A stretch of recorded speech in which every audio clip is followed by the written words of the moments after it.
Esto es Agro y Mercados, el podcast semanal de la corredora Graci. Desde el departamento de análisis, Ariel Tejera y Juan Manuel Huerti te invitan a pensar los mercados y evaluar estrategias junto a los principales referentes del rubro.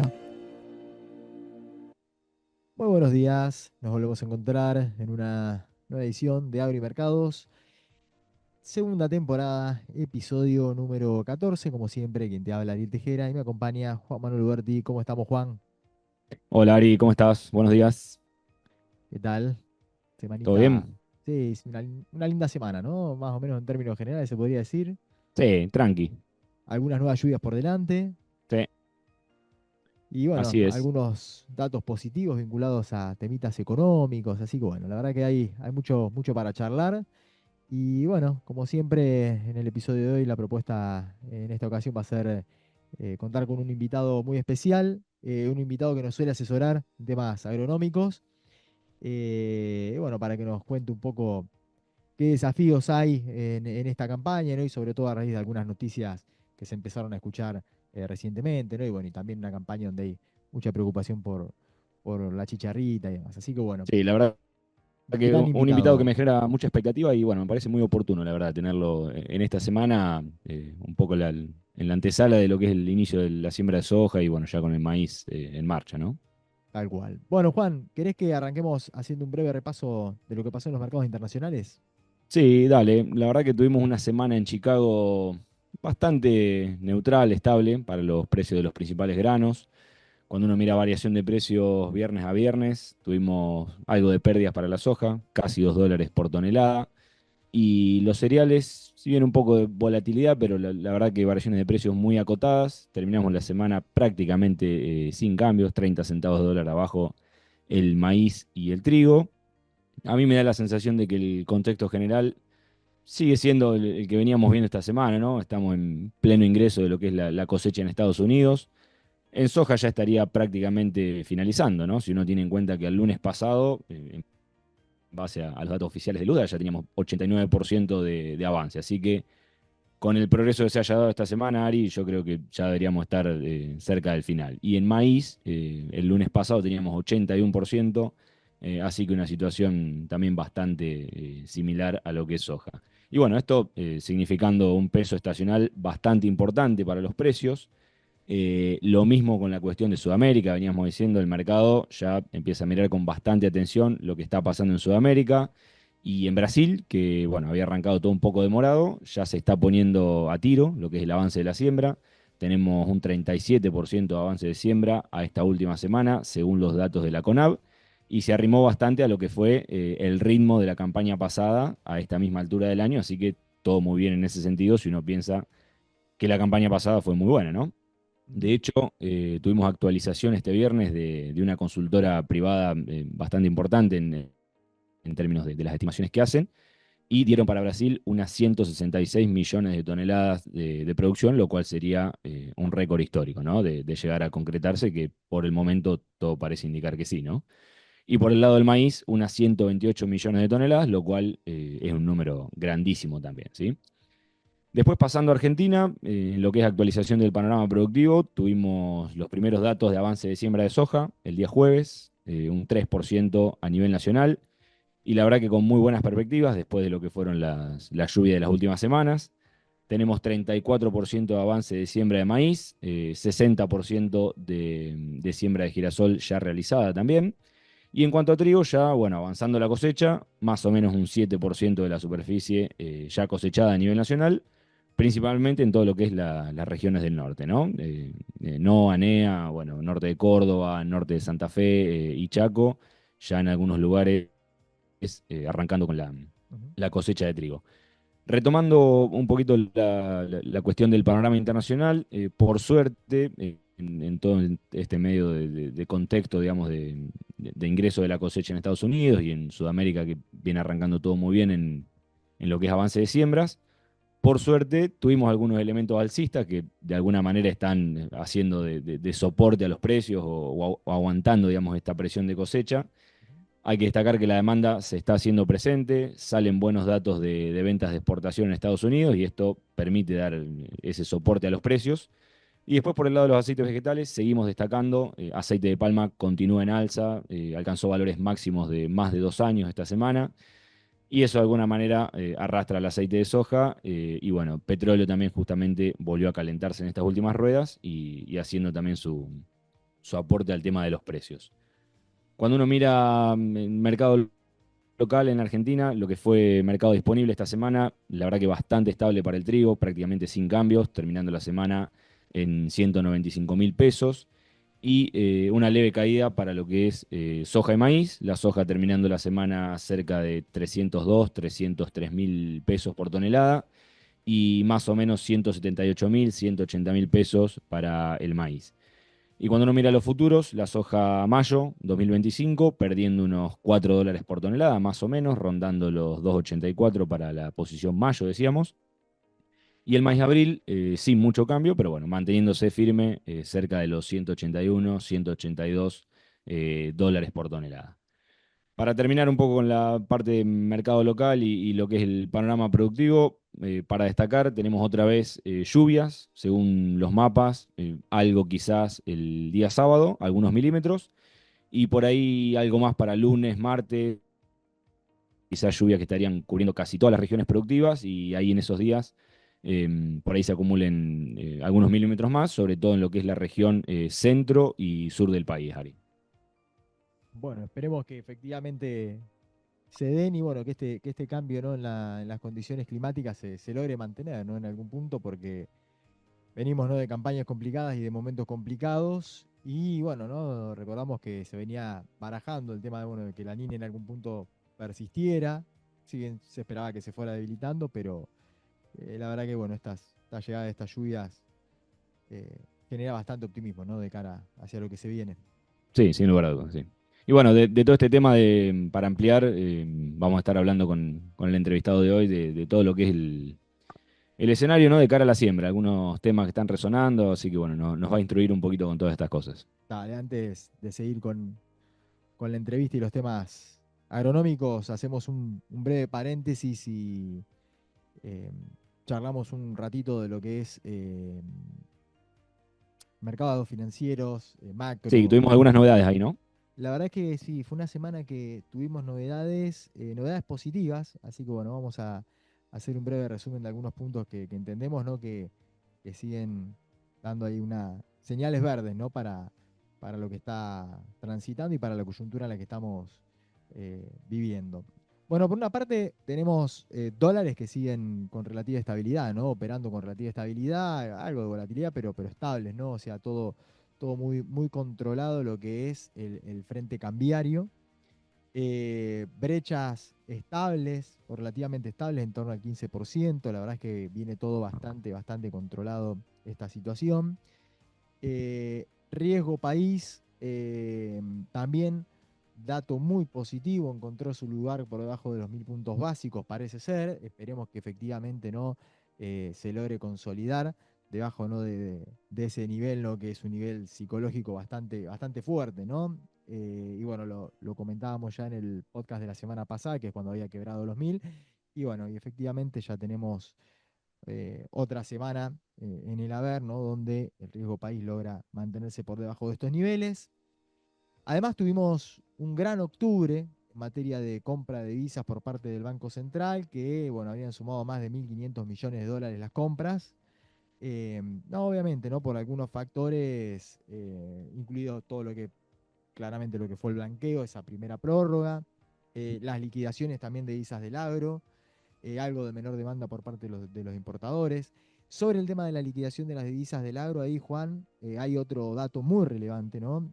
Justamente que es que, bueno, obviamente, ¿no? Tuvimos un gran octubre, donde, bueno, se ingresaron cerca de 2.500 millones de dólares aproximadamente, lo que representa cerca de un 240% más que el año pasado Epa. para este mismo mes.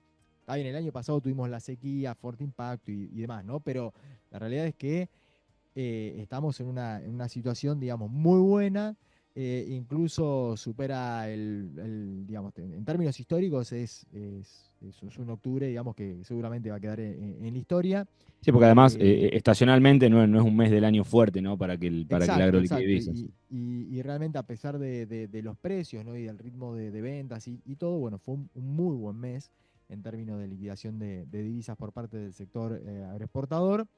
Y en el acumulado estamos cerca ya de un 20% por encima de la cantidad de dólares que se habían liquidado el año pasado para esta misma época. Quizás sí estamos un poco por detrás de años anteriores donde habíamos tenido buenos volúmenes y buenos precios, pero la verdad es que creo que bueno, fue otro gran dato, ¿no? De lo que fue este octubre y que en algún punto queda reflejado en esta posibilidad de recuperar, o mejor dicho, de compras, ¿no?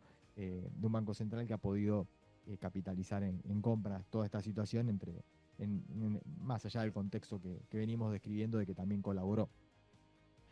Bueno, otro de los temas que tuvimos en la semana y otra de las noticias tiene que ver con la extensión del blanqueo hasta el 8 del 11, en un blanqueo que también deja un saldo muy positivo en materia de justamente de blanqueo medido en términos de dólares, y una consolidación muy importante en lo que son los depósitos privados en dólares, ¿no? Que también, a pesar de que se habían cumplido plazos para poder retirar depósitos y demás, la realidad es que se sigue mostrando mucha robustez, y lo que daría alguna sensación de cierto sentimiento, ¿no? De confianza en la economía y en los tiempos que corren. Así que creo que eso también es muy positivo, más allá de la prórroga, lo que viene siendo, ¿no? El resultado. Y otro dato que a mi entender también es muy positivo, ¿no? Y lleva, ¿no? a responder un poco esta pregunta, ¿no? De si la recesión quedó atrás. Bueno, en lo que es el Centro de Investigaciones del Siglo Económico, de la Bolsa de Comercio de Rosario, bueno, y la Bolsa de Santa Fe, se publicó una nueva medición del índice compuesto de actividad económica que da una variación positiva del 0,5% para septiembre, y de esta forma marca el sexto mes consecutivo de una evolución positiva, ¿no? Entonces, según estos relevamientos, se plantea, bueno, que habría cierta evidencia de que se habría dejado atrás la recesión, ¿sí? Así que creo que este es un datazo que también vale la pena tener en cuenta. Obviamente, después hay que ver, ¿no? Porque eh, digamos, los indicadores son un poco heterogéneos en términos de la evolución, pero a nivel agregado el índice, digamos, está dando señales de que habríamos dejado atrás la recesión, así que creo que esto es un gran dato positivo. Ojalá efectivamente esto se materialice y se siga consolidando, porque bueno, en definitiva va a redundar en cosas buenas para todos, ¿no? Ver una Sí, actividad que se vuelva a mostrar pujante, ¿no? Y en recuperación. sí, bien, entonces una semana en términos generales positiva para lo que es, bueno, este indicador que es más un medidor de la actividad económica Tal real cual, y después, como decías, variables más correspondientes al mercado financiero y al sistema bancario y al mercado cambiario también, ¿no? tal cual. Para cerrar, semana clave se viene por delante, con elecciones en Estados Unidos, a definirse posiblemente, quizás el día martes, hay que ver qué pasa, en unas elecciones, bueno, que vienen siendo muy reñidas y donde, bueno, el resultado de la contienda electoral, eh, creo que va a permanecer abierto hasta el último minuto, ¿no? Así que, Sí, bueno, va a haber que estar sí, muy sí. atento de cómo se dan los acontecimientos y de cuáles son los resultados, porque, bueno, va a marcar el rumbo de los próximos 4 años, no solamente de lo que pase en Estados Unidos, sino de lo que pase en el mundo. Bueno, Ariel, si te parece, vamos a charlar con el invitado que tenemos para el episodio de hoy. Un episodio que nos vamos a meter bien de lleno en los aspectos agronómicos de lo que es esta nueva campaña. Vamos a conversar hoy con Valentín Benaglia, que es ingeniero agrónomo de la Universidad Nacional de Río Cuarto. Cuenta con una amplia trayectoria en lo que es la industria de la producción de semillas, principalmente maíz y sorgo. Ha participado en redes de ensayo de maíz en la zona núcleo y bueno, siempre también se dedicó a la parte de asesoría en producción. Además de todo eso, bueno, Valentín es un gran amigo mío, al cual le tengo mucho aprecio, así que de mi parte en lo personal es un placer poder charlar con él en este espacio. y bueno, que nos comparta un poco todo lo que siempre nos ha explicado en otros ámbitos, Ari, ¿no?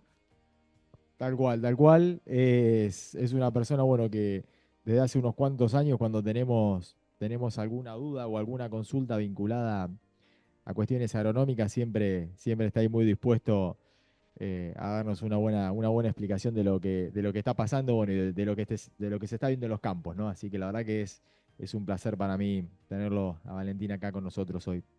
Así es. Bueno, vale, buen día. Muchas gracias por atendernos. ¿Cómo estás? ¿Qué tal, Juan? Buen día. Ariel, buen día. ¿Cómo están? Todo bien. La verdad que contento y agradecido por la invitación. Y bueno, siempre es lindo compartir un espacio donde se pueda hablar un poco de campo, de lo que a uno le gusta. Así que agradecido y contento. Muchas gracias. No, Sí, gracias a doy fe que vos. sos un apasionado de estos temas, así que bueno, un lujo tenerte en el episodio de hoy. Bueno, vale, estamos en el inicio de lo que es la siembra de la nueva campaña y estuvimos escuchando de parte de clientes y en varias zonas algunos temas agronómicos que están generando algo de preocupación, digamos. Más que nada, escuchamos lo que es tema baja calidad de las semillas, nos ha mencionado bajo vigor, poder germinativo. Como para comenzar, ¿puede explicarnos un poco qué es lo que significa esto, lo del bajo vigor y bajo poder germinativo?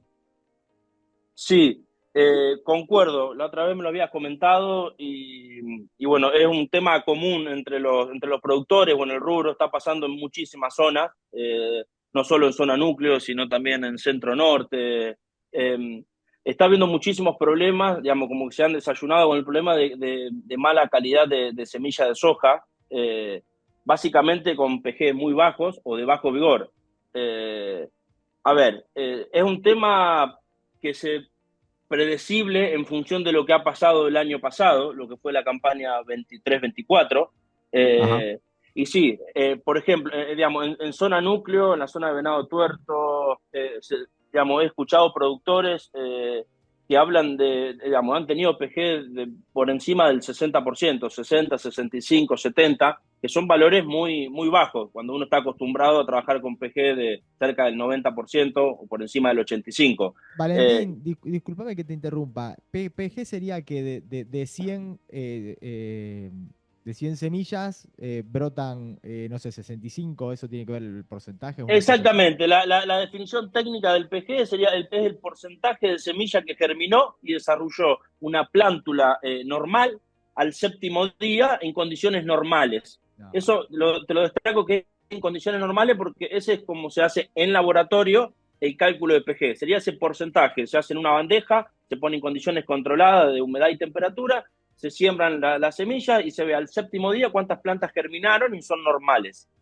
Y el vigor, que es muy importante para el productor y para el asesor también al momento de hacer los cálculos de densidad de siembra, el vigor es SPG, pero simulado en condiciones de campo, digamos, de humedad y temperatura no controladas, que básicamente serían las condiciones a campo. Y hay umbrales mínimos sugeridos por encima del 85-90% de PG, y bueno, son valores muy importantes, ¿viste? Porque uno hace el cálculo de la densidad digamos, todo su cálculo, toda su planificación en función de estos datos. Entonces es muy importante que se tome consideración de estos temas y bueno, y se hagan los análisis previos. bien, y un PG bajo sería más o menos, como decías, más o menos de qué sería como para decir, bueno, esto tiene problemas. Sí, mira, con PG a partir de 80% se puede trabajar tranquilamente porque uno ajusta densidad poniendo más semilla o más kilos por hectárea, pero ya por encima, por debajo del 80% son temas a considerar. Y imagínate, Ariel, que te estoy hablando que se hablan de PG en la zona del 65, del 70, Sí, 75 y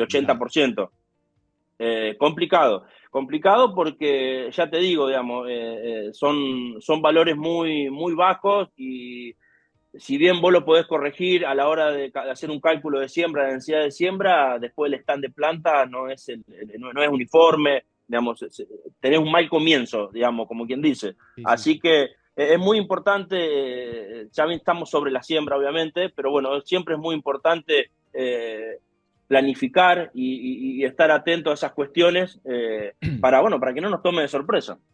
Bien, y vale, vos decías que esto era de alguna manera esperable o razonable en función de lo que fue la campaña pasada. Un poco, ahí están las causas de esta situación actual. Y claro, digamos, la principal causa de estos bajos PG es consecuencia de lo que fue la campaña del año pasado. Y si uno se pone a analizar sin gran detalle, y podemos pensar digamos, hay muchos factores que afectan el PG, hay muchísimos factores bióticos y abióticos, de clima, de insectos, de enfermedades, durante la etapa del cultivo de la soja que va a ser semilla. Claro. Bueno, y también el tema de las condiciones principales de la campaña pasada, lo que fue febrero-marzo, con muchas precipitaciones y mucha humedad, que favorecieron la proliferación de hongos patógenos, principalmente de Phomopsis, Fusarium y Cercospora, pero básicamente Phomopsis y Fusarium, que afectan directamente, de forma directa, el PG de la semilla. Previo a eso, hasta febrero, cuando el cultivo estaba en periodo crítico de formación de grano y llenado, hubo condiciones de estrés térmico que también impactan en el tema del PG de la semilla. Estos son como dos factores que sucedieron en la campaña pasada y fueron, digamos, muy notables y se puede traspolar a lo que está pasando hoy en día con el tema de los PG.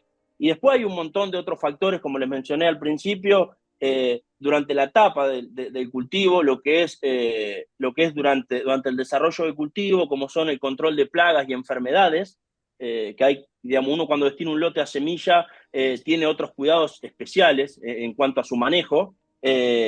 Entonces, direccionado al control de plagas y enfermedades. Y después tenés toda una gama de factores que pueden también afectar este PG, lo que son en el proceso de cosecha con el tema de calibrado de maquinaria y todo ese tema, y almacenamiento.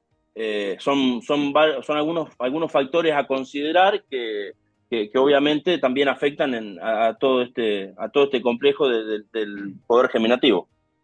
Bien, bien, sí, clarísimo, bueno, un poco la explicación de cuáles fueron las causas que nos llevan hoy en día a esta situación.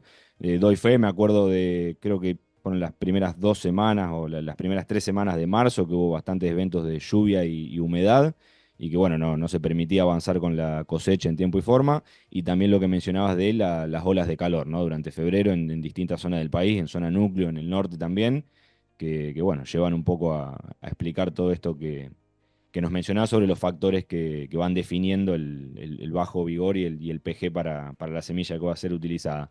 Y vale, más allá de toda esta situación, entonces, ¿cuál es el margen de maniobra que tiene el productor o las cuestiones que se pueden realizar a la hora de ahora definir la siembra? No sé si ajustar densidad, análisis de suelo, digamos, ¿cuáles son las herramientas que están a mano ahora? Sí, principalmente, digamos, en el mundo de la agronomía, bueno, y en otros aspectos considero que también, pero yo siempre digo que es una gran herramienta el tema de la planificación.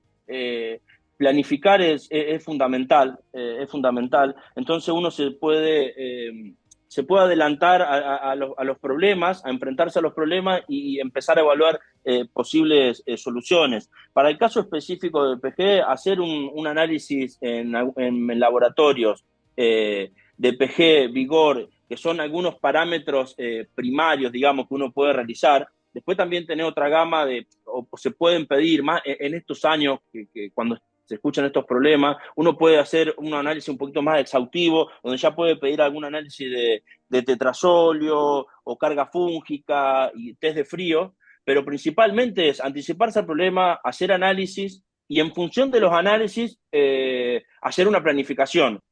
Si los valores no son tan bajos, se puede ajustar esa densidad de siembra, aumentando en proporción la semilla al metro que uno planifica a cosecha o los kilogramos que uno siembra. Y bueno, y si no, no sé si fácil, pero lo más certero como alternativa que este año se vio mucho, es realizar la compra de semillas de primera multiplicación. Uno cuando compra semilla ya de semillero, asegura una pureza y una calidad que viene, digamos, garantizada por el semillero, y bueno, y se trabaja con vigores muy altos, con pG muy alto, y uno puede trabajar mucho más eficiente a la hora de planificar una densidad y el uso de maquinaria y todo, donde al fin del ejercicio termina siendo igual o similar en cuanto a costos de hacer semilla propia o semilla primera multiplicación de semillero. Por eso es muy importante que tanto el productor como el asesor hagan ese ejercicio, se haga el ejercicio junto, el ejercicio económico a la hora de decidir densidades de siembra y qué semilla se usa, de hacer el ejercicio económico, qué conviene y qué no en función de la situación en la que se está. Porque muchas veces, viste, uno dice, bueno, yo tengo semilla propia, pero bueno, cuando vos empezás a poner las ineficiencias por pG, por pérdidas mecánicas a la hora del sembrado, por la manipulación en el curado de semilla, que se hace todo con sinfín, todo muy, digamos, con pocos cuidados, al fin y al cabo, digamos, termina siendo muy similar. Entonces, está bueno hacer el ejercicio ese. Bien, muy buena recomendación y foco ahí sobre el comparativo de lo que te puede llevar a usar semilla propia y lo que tengas que ajustar, o bien comprar semilla y evitarte un poco todos esos problemas, ¿no? Pero entonces esto, digamos, solución tiene, o se puede ajustar, o se compra semilla, digamos, esto no nos va a llevar a una campaña complicada desde lo productivo, digamos, es algo solucionable y manejable, digamos, a nivel general, nacional. Sí, sí, sí, totalmente, totalmente. Siempre, más que son problemas que van sucediendo. A ver, esto es una producción a cielo abierto. Lo que pasa en una zona, en un campo lindero, tal vez no te pase, y más aún esas diferencias por zona. Entonces, no es tan generalizado, pero sí se vio este año, digamos, fue un tema bastante resonante, pero tiene totalmente, digamos, formas de solucionarlo y formas de prevenir también. Siempre cuando uno conoce el problema, ya te digo, haciendo análisis de suelo, hacer el tema de la compra de semilla en semillero y hacer un buen curado, un buen manejo de la semilla, manipulación de la semilla con un buen curado. Si podemos hacer un test de carga fúngica, se hace un fungicida selectivo. Entonces hay muchas prácticas de manejo que uno puede aplicar y bueno, para que salga lo mejor posible. Muy bueno, excelente. Yo me quedaba Bueno, pensando vale, un pasando, poco, dejando de Juan, lado un poquito los temas estos de eh, soja que nos preocupaban, pasando al tema maíz. perdón, A ver, si bien ¿se ya escucha ahí algo o no, tenemos... chicos? ¿No? ¿Cómo? ¿Se escucha ahí? Sí, yo Hola. te Ah, escucho. no. Sí, Sí, no, me quedaba pensando yo, escuchándolo, ¿no? a Valentín con el desarrollo tan completo, ¿no? Que venía, que nos trajo sobre todo esta cuestión, ¿no? Y sobre un punto, sobre uno de los tantos puntos, ¿no? Que tiene toda todo lo que es este desafío, ¿no? De ser un productor agropecuario, ¿no? En una de las etapas tan puntuales como esta y que, bueno, uno ve la complejidad que tiene solamente esta situación, ¿no? A veces pienso yo, ¿no? Nosotros siempre están focalizados acá, ¿no? Mirando mercados y precios y después realmente en el campo hay una gran cantidad de problemáticas donde, bueno, uno a veces cuando hace estos doble clic, ¿no? Se da cuenta cómo, bueno, a veces para el productor el precio termina siendo uno de los tantos factores dentro de un montón de otras complejidades, ¿no? Que tiene que afrontar en su día a día, ¿no? Y en el ciclo productivo. sí, disculpa, Ariel, te agrego algo más. También es un tema muy importante lo que ha pasado con el tema de la intención de siembra en maíz, por lo menos en zona núcleo, que ha disminuido mucho, por lo tanto se incrementó esa expectativa o intención de siembra en soja. Y bueno, y también deja los stocks de semillas, digamos, donde uno, viste, no es que se asusta, pero bueno, ¿viste? Digamos, aumenta la intención de siembra de soja, va de la mano, no va de la mano, pero se dio Sí, también sí, el caso de los problemas de PG, entonces, viste, como que es una alerta importante, tal cual. pero bueno, siempre, digamos, hay alguna escapatoria o alguna vía bueno, para solucionarlo, podés cambiar algún tipo de grupo de madurez, modificar un poquito la fecha de siembra, y bueno, siempre hay herramientas. No, súper claro, Justo, Valentín. justo, justo que mencionás esto, Vale, la propuesta era un poco pasar a maíz, pensando en esto del pasaje de área que se podría dar y no de una campaña a otra, y más con los problemas de chicharrita que hubo. Bueno, a ver, entiendo que ya lo de primera está todo sembrado, faltaría ver ahora cuánto termina sembrándose de lo que es maíz segundo tardía. En ese sentido, ¿cómo estamos en materia de población de chicharrita actualmente? No sé si has escuchado algo, tenés algún dato para compartirnos, si podemos ir a un año muy distinto a lo que se vivió la campaña pasada, ¿cómo estamos con eso? Sí, mira, yo creo que a priori, a ver, hay que considerar que esto de la chicharrita y el achaparramiento, el complejo achaparramiento del maíz, algo que nos agarró por lo menos en zona núcleo o en las zonas más centrales del país, nos agarró como desprevenido, llamale, y fue un caso el año pasado, un caso muy atípico. Entonces, en Sí, comparación a lo que se está observando este año, viste, hay muchísimas diferencias de forma positiva, lo estoy diciendo. Yo vengo siguiendo la red nacional de monitoreo de Albulus MAIDIS, que se hizo a partir del año pasado. Y a ver, esto quiero destacarlo, no es que en función de la población va a haber o no enfermedad, es simplemente una herramienta más que se hizo en el transcurso de este año, que uno lo ayuda de alguna forma a tomar alguna decisión o poder percatarse ante algún evento. Primero, en principal, digamos, hay que saber que el complejo de achaparramiento del maíz, digamos, sin enfermedad no hay vector, que es la chicharrita, y sin el vector no hay enfermedad. Eso son, digamos, son dos cosas que se tienen que dar juntas. Entonces, al haber dos factores, digamos, que se tienen que dar, hay muchos factores que influyen externos y nos da posibilidad de manejo. Hoy en día en zona núcleo y también lo que es NOA, NEA, que estuve viendo bastante el tema de los informes, la población de chicharrita está muy baja hoy en día. Para que te dé una idea, un ejemplo, el año pasado, para septiembre-octubre, en NOA, la población comparada en la actualidad, también digamos octubre, septiembre-octubre, fue un 90% sí, mayor. Un 90% mayor la epa, población. Digamos, este año está un 90% abajo la población de chicharrita. Ese es un ejemplo muy concreto de NOA.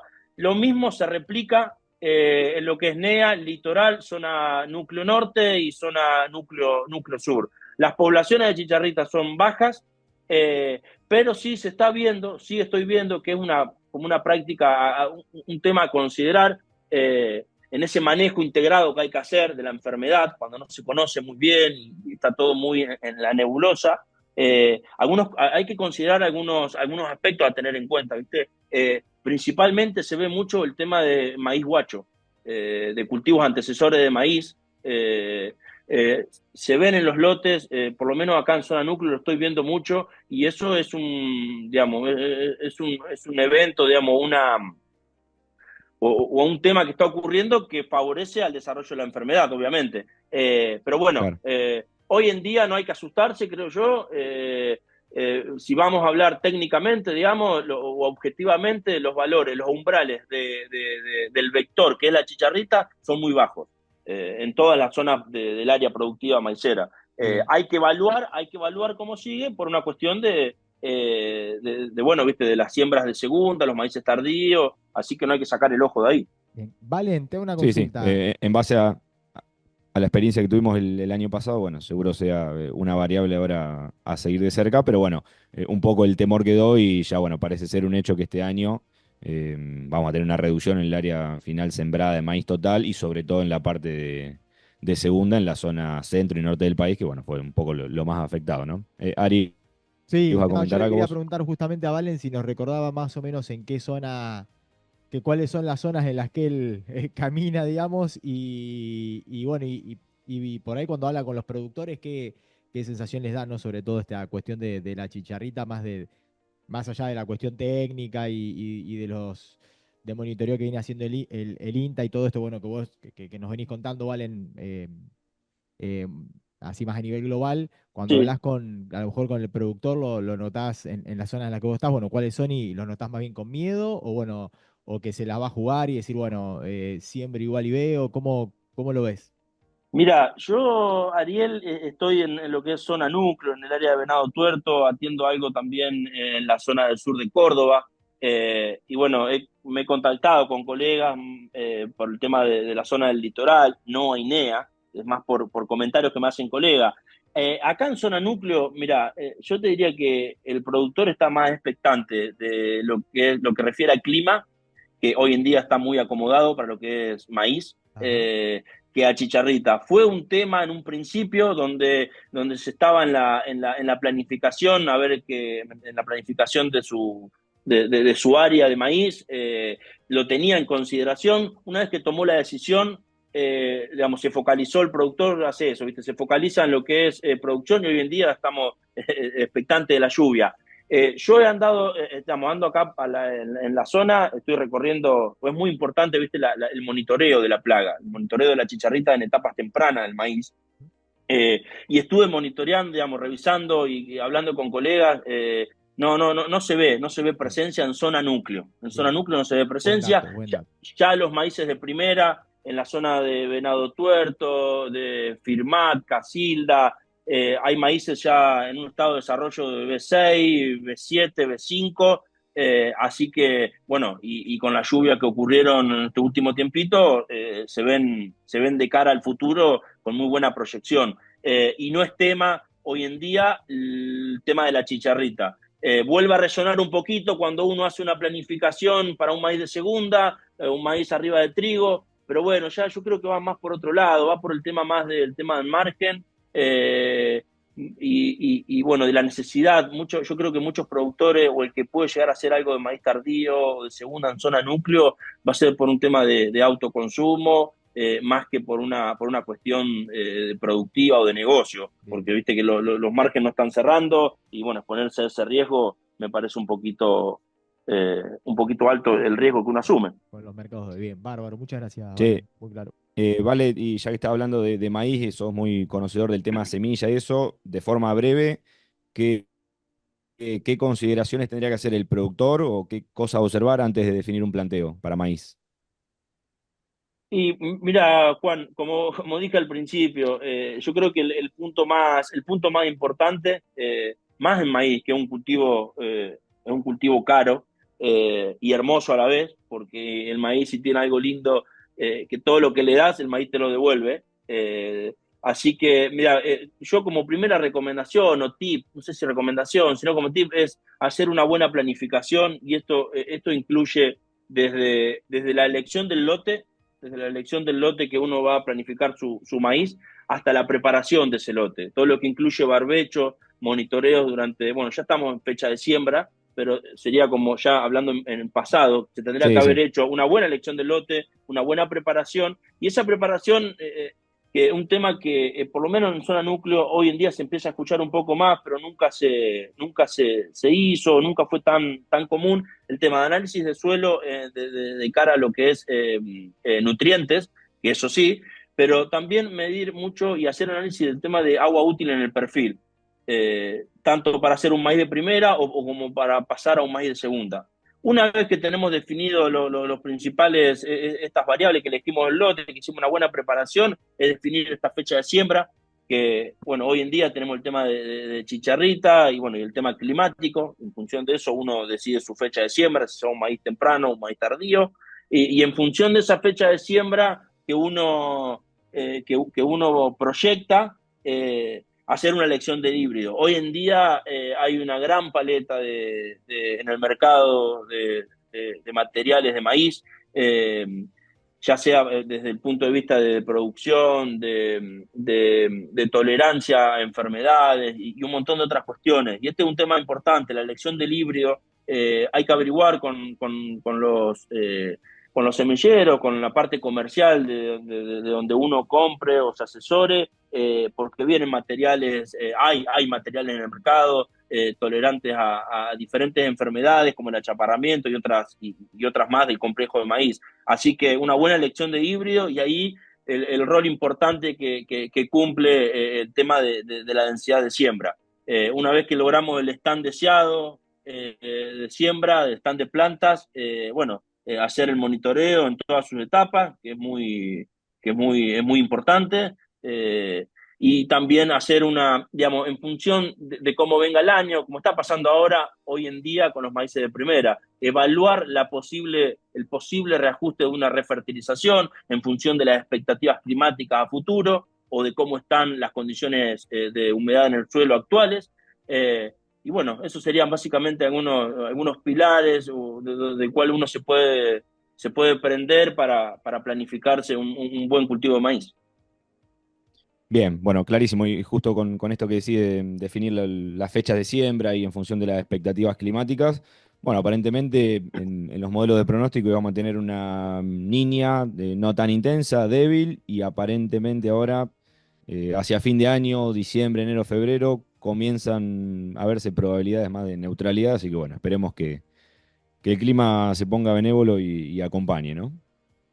Sí, sí, tal cual, tal cual. Uno está viendo continuamente, viste, el tema del clima y el tiempo, y bueno, aparentemente se está queriendo acomodar y uno le da entusiasmo y viste, ya ve los maíces de primera en B5, B6, ve que están los perfiles con buena humedad y hay una buena previsibilidad al futuro, lo alienta a buscar rinde. Así que esperemos que acompañe el tiempo y bueno, sea una linda y buena campaña.